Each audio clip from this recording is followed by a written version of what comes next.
Hola, mi nombre es Diego Augusto Arboleda y les doy la más cordial bienvenida a este nuestro primer video del curso virtual de grandes narradores rusos del siglo XIX. Muchísimas gracias por estar aquí. Bueno, como notarán, pues este primer video tiene como objetivo ser ante todo una contextualización histórica. ¿Por qué es esto importante? Porque me parece clave que para entender a los autores que habremos de explorar en los próximos videos y sesiones de nuestro curso, es clave pues que nos pensemos, digamos, también del contexto histórico del cual provenían inmediatamente anterior a ellos y el contexto histórico durante el cual desarrollaron y escribieron sus obras. Creo que una obra artística no se puede entender en un vacío, sino que es una respuesta también a una serie de situaciones, pensamientos, posiciones políticas, ya sea apoyándolas o rechazándolas de un determinado contexto. Entonces, espero que algunas de las pequeñas claves de interpretación, elementos que les voy a presentar un poco a vuela pluma aquí, sirvan para que ustedes puedan entender mejor a los autores que vamos a explorarles, que espero que estos elementos les sirvan un poquito como una guía de lectura a futuro. ¿Listo? Entonces, pues sin más preámbulos, pues muchísimas gracias y comencemos. Bueno, entonces quería comenzar con la figura de Pedro I el Grande, llamado el Grande. Es clave no olvidarlo.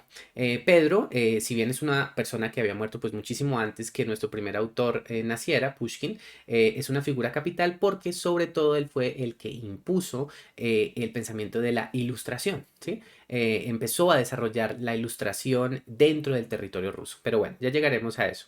Lo primero que debemos decir es que Pedro fue zar entre el año 1682 y 1725, es decir, que fue el zar que estuvo a caballo entre los siglos XVII y XVIII y que era miembro de la dinastía Romanov, no Romanov, sino Romanov, una dinastía de zares conectados todos familiarmente que empezó a desarrollarse en el año 1613 y terminó en el año 1917. 1613, cuando Miguel Romanov se convirtió pues, en el primer zar después de que algunos señores feudales o boyardos lo pusieron en ese puesto. Y el año 1917, específicamente febrero de 1917, cuando Nicolás II abdicó o fue destituido tras las revoluciones de febrero de ese año. Las revoluciones de tipo liberal que se dieron en 1917, ojo, no la revolución de octubre de ese mismo año de 1917, donde habrían de llegar los bolcheviques. Bueno, entonces fueron 300, 304, 304 años cuando se dio el tiempo que duró esta poderosa dinastía. Bueno, entonces, un detalle importante a tener en cuenta de Pedro el Grande es que él inició una poderosísima expansión territorial que llevó a Rusia mucho más allá de las fronteras europeas donde se había originado y empezó a expandirse hacia Asia. En pocas palabras, fue Pedro el que empezó a darle la forma a esa Rusia como la conocemos hoy. ¿Sí? En que empezó a construir ese imperio ruso, ya no hablar solamente de Rusia, ¿sí? Como del territorio original del cual había empezado, sino empezó a desarrollar ese gran imperio en donde muchas otras culturas habrían de tener cabida, a veces de maneras muy problemáticas, por supuesto. Si bien aquí se inició una expansión, dicha expansión no necesariamente implicó un aumento gigantesco en el número de habitantes. La zona siberiana, como pues sigue siendo así aún hoy en día, estaba mucho menos poblada y por lo tanto este gigantesco espacio que hoy conocemos como Rusia pues tendría solo 14 millones de habitantes. En ese entonces era bastante pequeño el número de pobladores.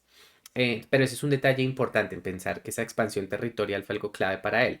Otro detalle importante y es que para él y para Pedro, digamos, el fortalecimiento militar era esencial. Para él era muy importante que si Rusia quería eventualmente sentirse o ponerse a la misma altura de los grandes imperios europeos, era clave que tuviera una armada profesional, un ejército profesional.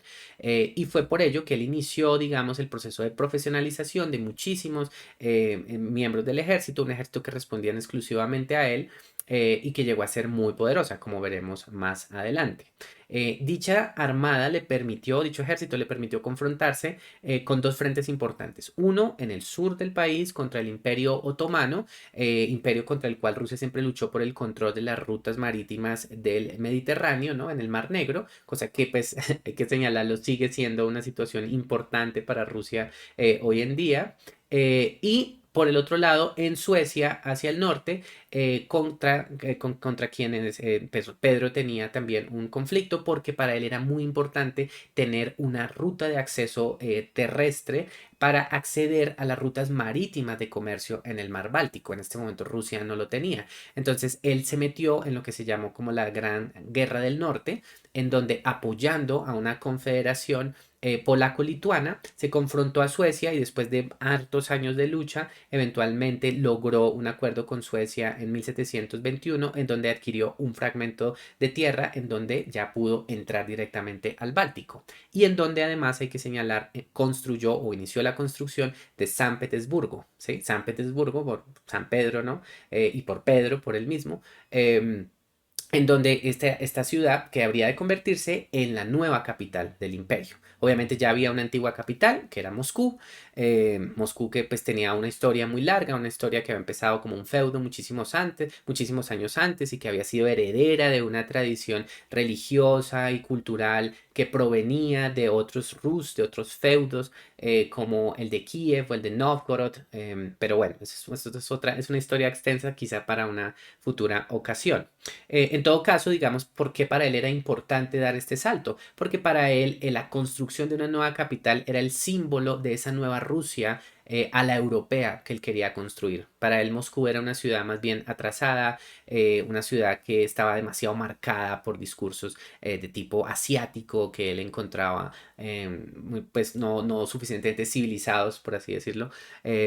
Y que no respondía, digamos, a sus necesidades como un monarca ilustrado, ¿sí? Entonces, por tal razón, él también impulsó la construcción de esta ciudad y creo que cualquier persona que haya tenido la fortuna de ir a Rusia lo notará, digamos, la diferencia en construcciones es aún hasta hoy notable, digamos, la construcción de San Petersburgo sigue mucho los cánones de las estructuras europeas, ¿no? Tiene una estructura que en canales que recuerda elementos de Venecia, elementos de Ámsterdam, digamos, de ciudades que también Pedro admiraba. Bueno, y pues hablemos ahora sí propiamente de la ilustración, ya que la he mencionado varias veces, ¿no? Creo que para todos es bien sabido a qué se refiere esto, ¿no? Como a este salto en el conocimiento intelectual que se dio o se fortaleció o que conectamos sobre todo con Francia, digamos, por ejemplo, con el desarrollo del movimiento enciclopedista, este deseo de explorar la realidad a través de un discurso en donde la razón tenía una primacía central y en donde, por supuesto, desde un campo político,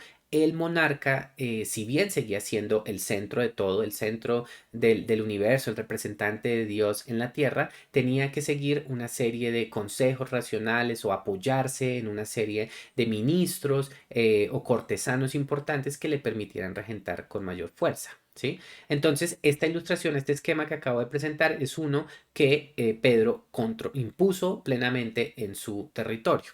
Ahí yo quiero señalar algo que es muy importante. Ustedes recordarán que yo ya había mencionado que un siglo antes, un poquito menos de un siglo antes, cuando Miguel Romanov había logrado pues, ascender al trono, había unas figuras que se llamaban los boyardos, ¿sí? Que eran, en otras palabras, señores feudales. Rusia era una sociedad mayoritariamente feudal, tenía un poquísimo, bajísimo desarrollo en lo que hoy llamaríamos los contextos urbanos, ¿sí? Entonces, estos señores feudales, después del ascenso del primer zar de la dinastía Romanov, continuaron manteniendo un poder y esto presentaba un problema si se quería lograr una mayor construcción de una nación al estilo europeo y era que por supuesto ellos iban a seguir controlando estos territorios. Entonces ahí había una pregunta, ¿cómo él podía, Pedro, conseguir que estas personas se fusionaran? Y lo logró o empezó a imponerlo a través de la construcción de una monarquía absolutista, en donde él se presentaba como, pues obviamente, el rey, pero también buscaba el apoyo de estos antiguos señores feudales, ahora convertidos en aristócratas, en nobles y en cortesanos de su corte. Entonces, a cambio de que ellos cedieran un poco el control político de estos territorios, él les aseguraba una estabilidad económica, el control de esos territorios, el control de los siervos de estos territorios, porque recordemos que Rusia en este momento es un territorio totalmente esclavizado, digamos, un territorio donde hay muchísimos esclavos que son la mano de obra básica pues de todos estos señores feudales que he mencionado. Y entonces, volviendo al punto, entonces él les aseguraba el control de los siervos y del control económico de muchos de estos siervos a través también del pago de impuestos a los campesinos que sí eran libres y a cambio de eso, pues él aseguraba gobernabilidad. ¿sí? Entonces, como ustedes pueden ver aquí, él creó lo que se conoció como el Senado Gobernante, que era básicamente pues un grupo de cortesanos de manos derechas de él, de aristócratas que le ayudaban en el acto de la gobernanza, ¿sí? Todo esto con el objetivo de lograr una centralización.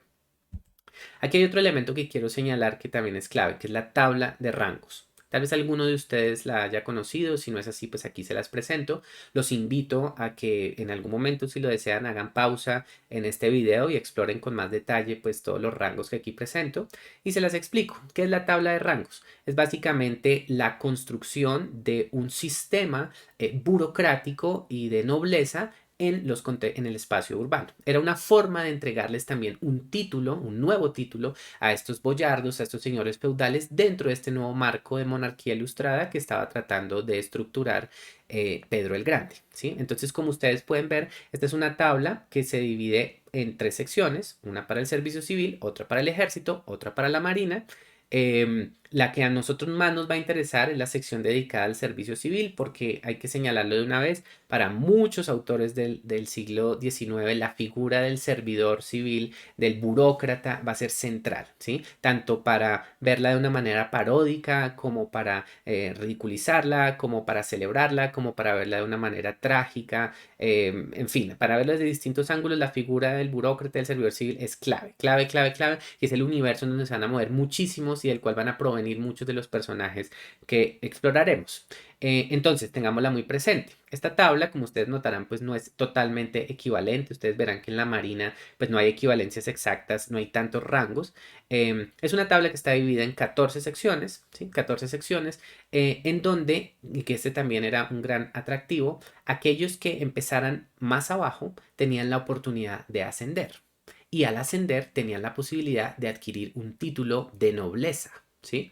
Entonces, volvamos a lo que yo les decía. No todos los que dieron este salto hacia la construcción de una monarquía ilustrada y una nueva nobleza tenían el mismo poder, por supuesto, ¿no? Algunos de estos antiguos señores feudales tenían muchas tierras, otros tenían menos y otros eran pues sencillamente personas de que hoy llamaríamos de una clase media, que se movían, digamos, con cierta independencia en ciertos territorios. Entonces, para adaptar esta situación aquí dentro del mundo del servicio civil, del servicio al Estado, se crearon todos estos rangos. Entonces, insisto, ¿por qué era atractivo para aquellos que pertenecieran a la clase media esta tabla? Porque, o más bien estos rangos que se representaban en esta tabla, porque aseguraban con el paso del tiempo un ascenso que eventualmente, una vez pasaran del noveno al octavo puesto, les permitía obtener un título nobiliario, ¿sí? Un título nobiliario que implicaba no solo un estatus, sino también la posesión de más tierras, la posesión de un mayor número de esclavos o siervos, el aseguramiento, pues digamos, de un título que habría de heredarse a futuros hijos con todas las ventajas que esto implicaría, ¿sí? Entonces, es por eso que esta tabla es absolutamente clave, clave, clave, clave que la entendamos, ¿sí? Vamos a ver muchos personajes de distintos niveles, los personajes, por ejemplo, de las grandes novelas de Tolstoy, muchos de ellos se mueven dentro de esta tabla, pero en las partes más elevadas, otros se encuentran, si pensamos, por ejemplo, en los cuentos de Gogol, por el contrario, vamos a ver personajillos un tanto trágicos que se encuentran en la parte inferior de la tabla y bueno, así. Esta tabla, por supuesto, no pretende ser totalmente representativa, esta es la tabla original de Pedro el Grande, es una tabla que habría de ser transformada muchísimas veces durante los siguientes 2 siglos y que luego alcanzaría una complejidad absurda, ¿sí? Y muy problemática también, porque lo que se pensó originalmente como una creación que buscaba crear una cierta, digamos, una entrega de títulos y órdenes a esta nobleza, a estas primeras noblezas, eventualmente se convirtió en una fuente de burocracia, corrupción y caos administrativo, como iremos explorando también. Entonces, reitero, les invito a que observen la tabla si así lo desean. Para contextualizarse, pueden volver a ella conforme vayamos viendo a algunos de estos personajes más adelante. Bueno, hablemos de la segunda mitad del siglo XVIII. ¿Qué pasa? No me quiero centrar después de la muerte de Pedro el Grande. En 1725 hubo una sucesión de zares menores. No me voy a centrar tanto en ellos. Prefiero hablar, digamos, de la otra gran figura de la segunda mitad del siglo XVIII, que es Catalina II.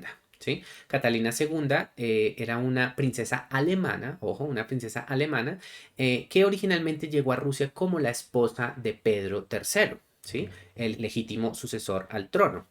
Pero tercero, era una figura bastante problemática, primero por su debilidad para gobernar, segundo porque él también se opuso al control total de esa nobleza que había logrado un cierto estatus también con los logros de Pedro el Grande, y por toda esta serie de roces eventualmente se volvió una figura totalmente indeseable. En cambio, Catalina, quien por cierto nunca congenió del todo bien con su marido, era una figura muy práctica, muy inteligente, una mujer que, a diferencia de muchos líderes anteriores y posteriores a ella, tenía un gran interés por Rusia, aprendió ruso con gran velocidad y se convirtió por lo tanto pues en una figura muy admirada, ¿sí? Entonces, en el año 1762 hubo un golpe de estado en donde su esposo fue asesinado con la aquiescencia, por supuesto, de Catalina. Ya se sabe, ¿no? En esta época ser rey o reina tiene sus riesgos. Pues en esta historia de nuestro curso vamos a ver muchos crímenes, mucha sangre, muchas cosas melodramáticas que dan para un buen seriado televisivo. Bueno, entonces ella se convirtió en la zarina en ese año y continuó siéndolo hasta el año 1796. Entonces ya vemos que ya estás en esa segunda mitad y queda al cachito de empezar el siglo XIX. Ella continuó el legado de Pedro el Grande, a quien admiraba, fortaleció la nobleza. Entregándoles muchos más siervos, por ejemplo, ¿sí? Fortaleció ese control económico que tenían los señores de la nobleza sobre sus siervos. Aunque eso sí, siguiendo las reglas de la monarquía ilustrada, trataba de imponer ciertas normas para evitar que pues fueran tan violentados, que no se los latigaran tanto, que tuvieran unas condiciones mínimas de vida, pero como ustedes saben, pues del dicho al hecho hay mucho trecho, entonces realmente pues tampoco es que cambiara mucho la vida de miseria y olvido de buena parte de esta población. Em, pero bueno, el punto es que sí, ella trató de imponer estos valores ilustrados, ella era una profunda admiradora de todos los grandes pensadores franceses de la segunda mitad del siglo XVIII, fue amiga personal de Voltaire, con quien se escribía constantemente, con quien tenía roces y encuentros. Diderot visitó la corte de Catalina II en su momento. Bueno, en fin, hay varias historias allí interesantes. En todo caso, bueno, ella, junto con este desarrollo ilustrado, fortaleció también militarmente el país, continuó esa consolidación militar que había iniciado Pedro el Grande, aseguró el control de esos territorios otomanos que yo les había dicho que ya estaban en lucha y también se expandió hacia el oeste en la Europa continental controlando a Polonia, ¿sí? Que es un territorio que también ha tenido una relación muy trágica y muy llena de conflictos con Rusia, ¿sí? Polonia también fue allí controlada. Recuerden que antes había sido parte de una coalición que había servido para vencer a Suecia y ahora fueron ellos a su vez dominados. Ahí hay una tensión muy fuerte que habría de mantenerse durante mucho tiempo y que en cierto sentido persiste hasta el día de hoy. Bueno, entonces recuerden ustedes, nosotros tenemos este fortalecimiento de la nobleza a partir del control de la servidumbre. Esto inevitablemente iba a llevar a una violencia, a un estallido popular, ¿sí? Que se dio sobre todo porque los nobles tenían, como decía yo, un control económico y ponían unas cargas de impuestos muy onerosas tanto a los siervos como a los campesinos libres. Esto llevó a una fatiga total que eventualmente desembocó en una rebelión popular liderada por Yemelyan Pugachov. Yemelyan Pugachov era un cosaco. Los cosacos nos suena, pues digamos, cuando vimos la palabra cosaco, pues pensamos muchas veces más como es en el ruso, bailarín de polka que está tomando vodka, sí, como pensamos por ese estilo, pero no puede haber nada más alejado de la realidad. Bueno, puede haber algunos elementos de conexión, pero no son tantos. Bueno, el vodka sí es natural en toda la cultura rusa, ¿no? Ya lo sabemos. Pero hablemos de qué es un cosaco, ¿sí? Los cosacos son básicamente distintas tribus, no es una tribu específica, son varias tribus que sin embargo comparten un poderío militar. ¿Sí? Es una serie de tribus, hablemos únicamente, por ejemplo, de los cosacos rusos, unas tribus de origen eslavo, ¿sí? Unas aldeas de origen eslavo que tenían ante todo un poder militar y que se ubicaban sobre todo en la parte sí, del sur de Rusia, por lo que llamaríamos hoy Ucrania, Bielorrusia, etcétera. Allí se ubicaban muchas de estas figuras de los, sí, de estos de estas figuras. Bueno, en todo caso, pues digamos, allí ellos tenían un inmenso control y habrían de volverse más poderosos conforme pasaran los años gracias a sus alianzas complejas, digamos, con las fuerzas políticas de la época. Hay algo atractivo con este particular grupo y es el hecho de que a través de ese control militar que ellos tenían, podían lograr ciertas ventajas, ciertas posibilidades, ciertas facilidades que otros territorios no tenían y por lo tanto tener una cierta independencia administrativa que sin embargo a veces se pagaba también con el hecho de que estas figuras se convertían en mercenarios de algunos gobiernos de turno, en personas que hacían el trabajo sucio de los gobiernos. Bueno, es una historia larga que iremos igual explorando posteriormente. Pero bueno, Gemelian Pugacho fue un rebelde que demostró, digamos, en este momento, pues la fatiga que había popularmente en contra de estas imposiciones económicas. Fue una rebelión que no tuvo mucho éxito. Eventualmente pues fue aplastada por Catalina y por su ejército. Pugacho fue ejecutado y debo señalarles, por si les interesa, que esta rebelión está mostrada de manera tangencial e indirecta en La hija del capitán, la novela de Alexander Pushkin, nuestro primer autor a analizar acá. Bueno, entonces tengamos presente estas figuras porque vamos a volver a ellos. Bueno, entonces, ¿qué otro detalle importante también hay que señalar de Catalina? Y es el hecho de que ella consolidó o apoyó la consolidación académica de la lengua rusa. Ella dio muchísimo dinero para fortalecer la academia, la universidad rusa, y es aquí donde nosotros ya empezamos a ver la consolidación del lenguaje, la estructuración, digamos, de una forma más unificada de escribir el lenguaje cirílico, la aparición de varios subgéneros, de varios géneros literarios dentro de Rusia. O sea, hablamos del teatro, hablamos del ensayo, hablamos de la novela, empiezan aquí a aparecer muchos autores importantes que, ¿por qué no? Pues si a ustedes les interesa y nos va bien con estos cursitos, eventualmente podrían ser el centro de un curso propio, ¿sí? Los grandes y muy olvidados, hay que decirlo, narradores y pensadores del siglo XVIII, narradores rusos del siglo XVIII. Porque esto es muy importante señalarlo, Pushkin, que como ya dije, pues es nuestro primer gran autor, ha sido a veces nombrado como el iniciador de la literatura rusa y si bien es cierto que él fue el que dio un impulso muy importante y un reconocimiento internacional a esta literatura, no fue ciertamente el primero, ¿no? Hay muchos anteriores que también vale la pena señalar sobre los que él se apoya y que le ayudaron mucho a lograr lo que él eventualmente consiguió. Entonces, ahí hay un tema de exploración interesante que los dejo para el futuro. Bueno, continuemos. Listo, entonces, primera mitad del siglo XIX. Ahora sí llegamos al contexto y con esto ya vamos pues cerrando también nuestra charla, nuestro pequeño video que veo que se está alargando un poco, pero bueno, creo que es importante que comprendan, conozcan estos detalles y lo pueden ver pues a su gusto, a su tiempo, etcétera. ¿Cómo es esta primera mitad del siglo XIX? Este periodo en el que Pushkin y Gogol, ante todos nuestros primeros dos autores de esta clase, se están moviendo. Hablemos de ellos. Entonces, pensemos una cosa, pensemos varios detalles. Pensemos que entre 1803 y 1806, bueno, antes de llegar a eso, pensemos que en este siglo es el siglo del gran desarrollo y reconocimiento internacional de Rusia, ¿sí? Un siglo en donde Rusia ya empieza a obtener créditos internacionales, más allá de sus propios logros, dentro de su territorio empieza a convertirse en un territorio supremamente importante, codiciado, admirado por muchos, digamos, por muchas personas, etcétera. Entonces ahí tengamos presente un par de detalles.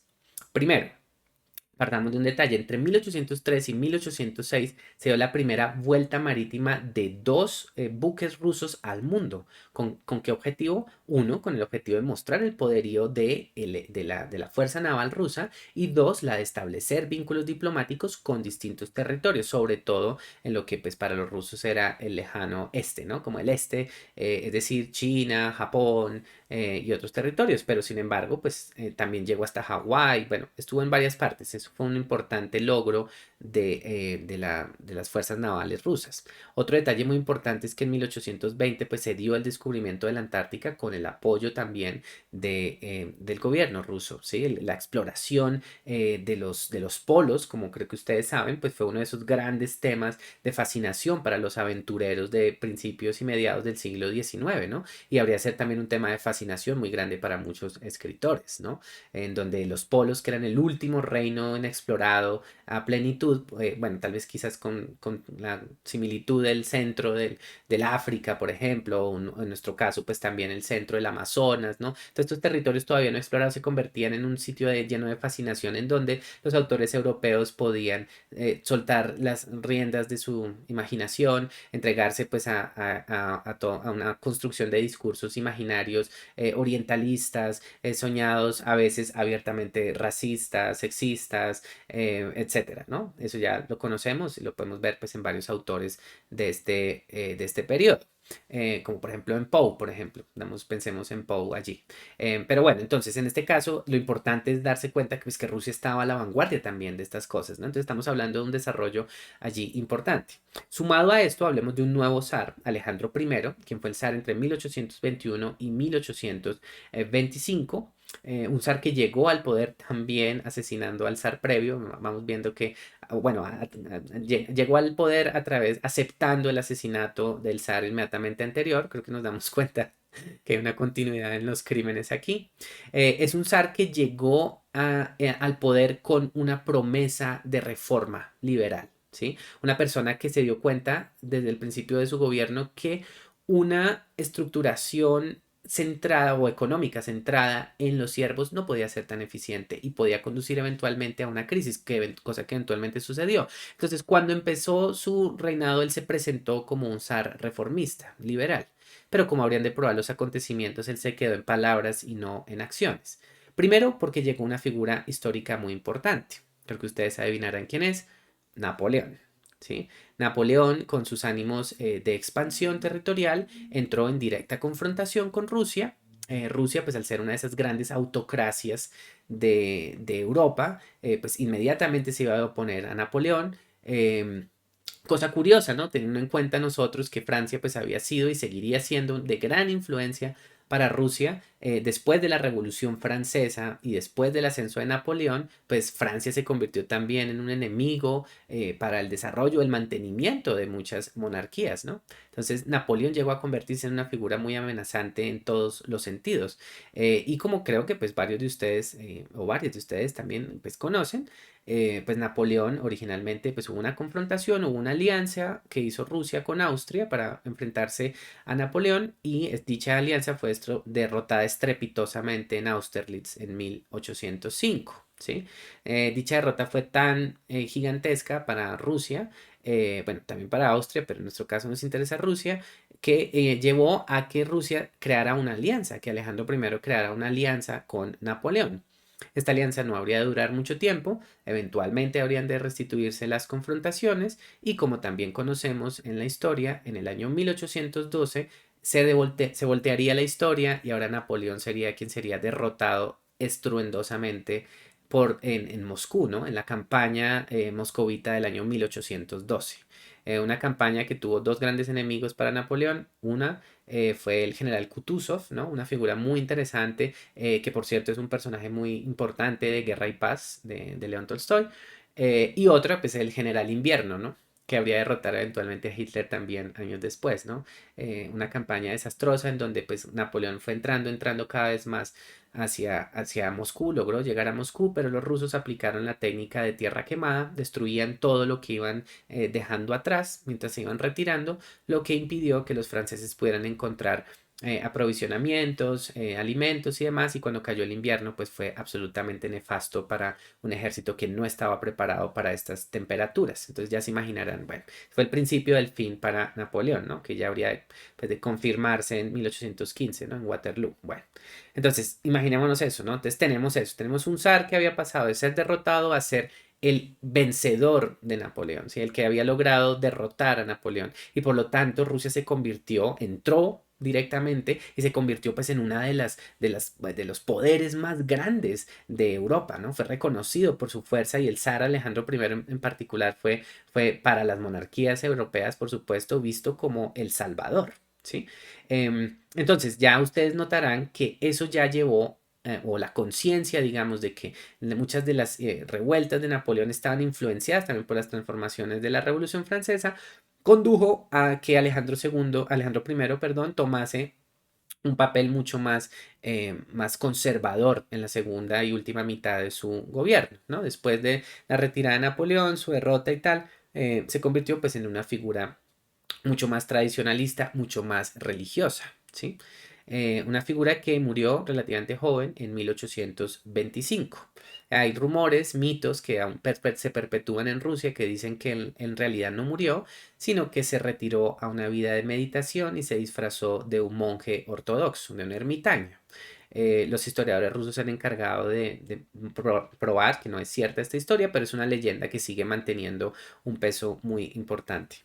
Entonces, el punto es que Alejandro I, perdón, muere y su hermano menor, Nicolás I, después de una lucha allí con su hermano mayor, en donde irónicamente era una lucha por quien no quería ser el zar, porque ninguno de los dos quería ser zares, entonces uno decía, no, yo quiero ser zar, yo quiero que tú seas zar, y el otro decía, no, yo quiero que tú seas zar, bueno, en fin, fue una confrontación que eventualmente se resolvió con que Nicolás I subiera al trono en 1825, trono en el que duraría hasta 1855. Como ya dije, pues era el hermano menor de Alejandro I y era bueno, aquí hay un detalle importante, este fue un zar que llegó al trono en el momento en que se dio un acontecimiento histórico muy importante, un acontecimiento histórico que se ha querido leer como predecesor de muchas de las grandes rebeliones, digamos, políticas que habrían de azotar a Rusia más adelante. Es otro importante antecedente, sí, ya les dije yo hace un momento que pues existían otros previos como el de Pugachov, incluso antes teníamos a alguien como Stenka Razin, antes teníamos a alguien como Alexander Nevsky, bueno, tenemos distintas figuras sobre las que podremos profundizar si ustedes lo desean en un futuro. Pero volvamos a esta situación. Tenemos una rebelión que se conoció como la rebelión decembrista de 1825. ¿En qué consiste dicha rebelión? Muchos de los militares, de los jóvenes militares y aristócratas que habían tenido la oportunidad de luchar contra Napoleón en Europa, en la Europa continental, se habían expuesto a las realidades de las transformaciones políticas y sociales que estaba viviendo toda la Europa continental en este periodo. Y cuando confrontaron esta realidad con el atraso de su propio país, con el seguimiento a rajatabla todavía de una monarquía absolutista, se dieron cuenta que esto no era lo adecuado y por lo tanto quisieron imponer un gobierno más liberal, un gobierno en donde el otro hermano, que ustedes recordarán, el otro hermano de Nicolás I y Alejandro I se convirtiera en el zar y creara un gobierno mucho más liberal, en donde se empezaran a imponer o a presentar algunas de estas teorías liberales que eran tan importantes para Rusia desde la perspectiva de ellos. Entonces, como ustedes notarán, esta era una revuelta de la alta clase, ¿sí? De selectos jóvenes de la alta clase liberal rusa, no era una revolución popular, ni mucho menos, y fue una revolución que habría de ser un estruendoso fracaso, no duró más de 2, 3 días, ¿sí? Fue un absoluto fracaso.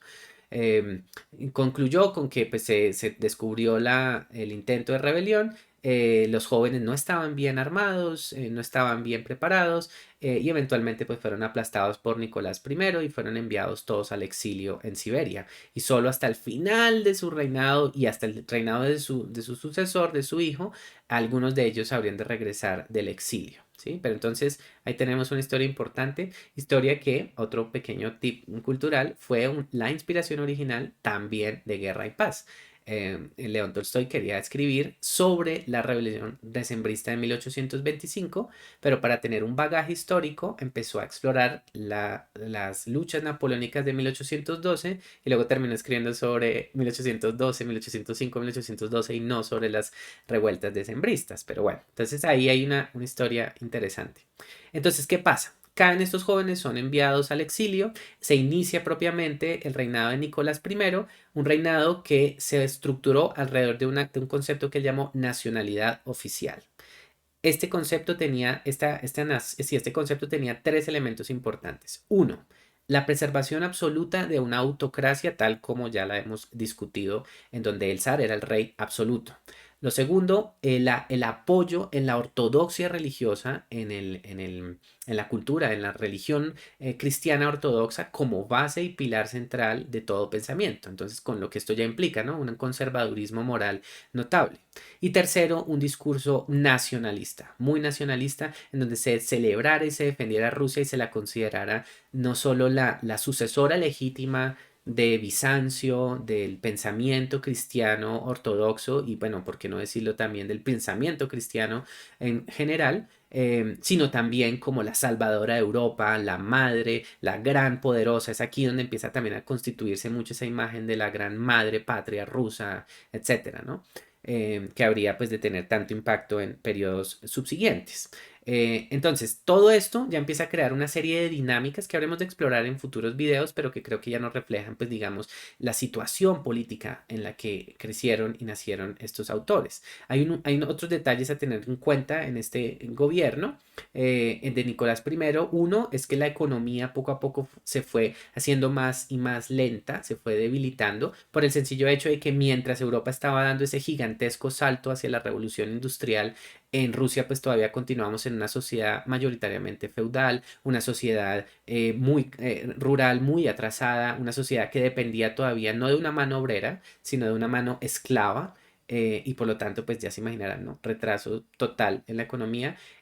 Aquí vemos el epítome de la corrupción administrativa que se había empezado a imponer y que yo les había señalado, ¿no? Aquí es donde vemos cómo esta tabla de rango se degrada hasta un extremo total y es por eso que pues muchos de estos burócratas van a ser el blanco central de muchas burlas y ataques en este periodo.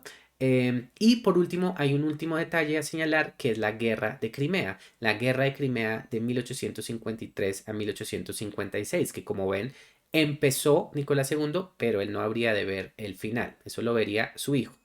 Pero de eso hablaremos en un futuro video. Esta guerra de Crimea fue un fracaso. Si para su hermano Alejandro I el triunfo contra Napoleón había sido un símbolo del poderío militar ruso, la guerra de Crimea fue por el contrario una demostración del atraso, la corrupción y el desastre organizativo de las Fuerzas Armadas rusas. ¿Sí? Vean otra vez qué cosa interesante, ¿no? Como también las guerras en Crimea han sido una constante en la historia rusa, ¿no? Ya lo vemos aquí también en el siglo XIX y en este momento al menos, en la segunda mitad del siglo XIX, pues concluyó con un decisivo y rotundo fracaso. Em, entonces, este fracaso se debió a varias razones. La más importante es que el ejército ruso no estaba preparado para un conflicto de esta escala. Era un ejército muy grande, pero muy mal administrado, muy mal organizado, que tenía unas tácticas de ataque y de fortalecimiento que eran muy anticuadas y que ya no respondían a las nuevas dinámicas de guerra.